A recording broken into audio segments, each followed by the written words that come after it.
What's up, everyone? Welcome back to the channel. Today we're diving deep, literally, into one of the wildest stories from the Bible. We're talking about Jonah, the prophet who tried to ghost God and ended up with the world's worst Airbnb booking, the belly of a giant fish.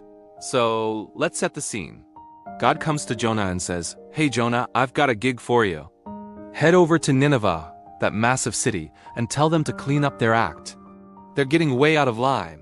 Now you'd think a prophet would be like, "On it, boss." But Jonah? He does the complete opposite. He's like, "Nineveh? No thanks. I think I'll take a little sea cruise in the other direction." He books it to the nearest port, finds a ship heading to Tarshish, which is basically the ancient world's equivalent of running to the other side of the planet, and hops on board, thinking he can outrun the Almighty. Spoiler alert, you can't. So Jonah's on this ship, probably kicking back, thinking he's home free, but God's not playing. He sends this megastorm, a hurricane of epic proportions. The waves are crashing, the wind is howling, and this big, sturdy ship is getting tossed around like a rubber duck in a bathtub. The sailors, these seasoned pros of the sea, are absolutely terrified. They start chucking their cargo overboard to lighten the ship, praying to every god they've ever heard of. And where's Jonah during all this chaos? He's fast asleep down in the ship's hold. The captain has to go wake him up like, "Dude, what are you doing? Get up and pray to your God. Maybe he can save us." This is where it gets real. The sailors decide to draw lots to figure out whose fault this supernatural storm is, and guess who gets the short straw? Yep, our boy Jonah. They all turn to him like, "Okay, buddy, fess up. Who are you? And what did you do?" And Jonah finally comes clean. He's like, "Yeah, my bad. I'm a Hebrew. I worship the God who made the land and the sea, and I'm currently running from him." You can just imagine the look on the sailors' faces. Pure terror. They ask him, "What should we do to calm the sea?" And Jonah, to his credit, takes responsibility. He says, "It's all on me. Pick me up and throw me into the sea, and it'll calm down." The sailors are actually decent guys. They don't want to just toss him overboard. They try rowing back to shore, but the storm just gets worse. Finally, they realize they have no choice. They say a quick prayer to Jonah's God like, "Please don't hold this against us." And they throw him into the raging ocean. And just like that, poof, the sea becomes completely calm.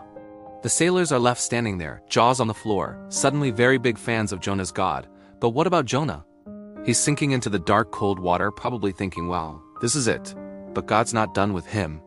The Bible says the Lord provided a great fish to swallow Jonah. Now, we're not talking about a big tuna here. This is a sea monster-sized creature. And for 3 days and 3 nights, Jonah is stuck inside its belly. Can you even imagine? It's dark, it's slimy, there's probably seaweed and old fish bones in there. It's the ultimate timeout. And in that darkness, in the belly of the beast, Jonah prays. This isn't a quick get-me-out-of-here prayer. It's a full-on heartfelt psalm. He realizes he's hit rock bottom, but he also knows that even there, God can hear him. He talks about being in the depths, with the waters closing over him, but he never loses faith. He says, "Those who cling to worthless idols forfeit the grace that could be theirs. But I, with a song of thanksgiving, will sacrifice to you. What I have vowed, I will make good." Salvation comes from the Lord. He's basically saying, "Okay, God, you win, I get it. My way doesn't work. I'm ready to do things your way." After 3 days, God speaks to the fish. And the fish swims over to the shore and, well, vomits Jonah onto dry land. I know it's gross, but it's also amazing. Jonah gets a second chance. He's been through this insane, terrifying, humbling experience, and he's come out the other side, not just alive, but with a renewed purpose. He was given a mission, he ran from it, faced the consequences, and was given a path to redemption. The story doesn't end there, of course. He then gets up and finally heads to Nineveh, ready to do what God asked in the first place. It's a powerful reminder that no matter how far we run or how big a mess we make, it's never too late to turn back. Thanks for hanging out and exploring this incredible story with me today. It's got everything: drama, adventure, and a giant fish. If you enjoyed this, be sure to hit that like button, subscribe for more, and I'll see you in the next video. Peace.